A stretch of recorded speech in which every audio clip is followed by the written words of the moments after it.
Ano na nga ba ang latest kaganapan sa magkasintahang sina Janine Gutierrez at Paulo Abilino? Until now kasi ay sobrang tahimik ng kanilang pag-iibigan. Ang iba, nagsasabi na tila ba wala na talaga ang paunin. At may mga mahadera namang nagsasabi na bakit naging sila ba? May ilan naman na nagsasabi na super tatag ng pag-iibigan ng paunin.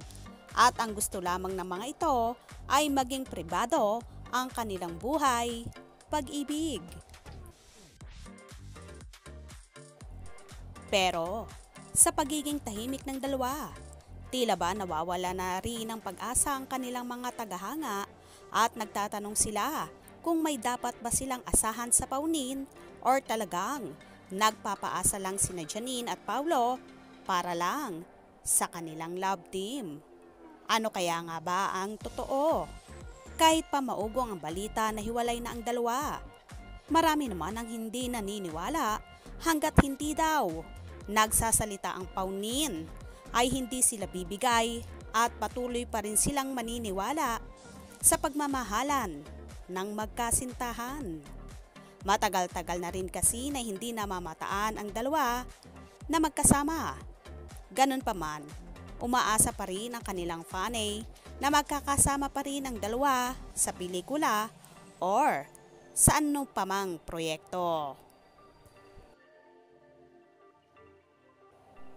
Samantala, busy naman si Paulo Abilino sa taping ng pinakabago niyang proyekto, ang Elevator, kung saan makakatambal at makakasama niya dito si Kylie Versosa.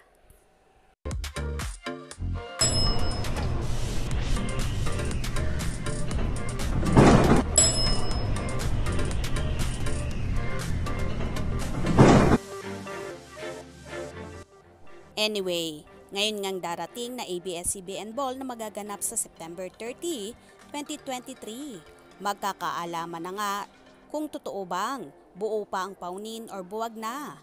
Or tanging love team na lang ang lahat. For sure magiging bonggacious dito si Janine dahil first time nitong a-attend sa glamorosong event ng Kapamilya Network.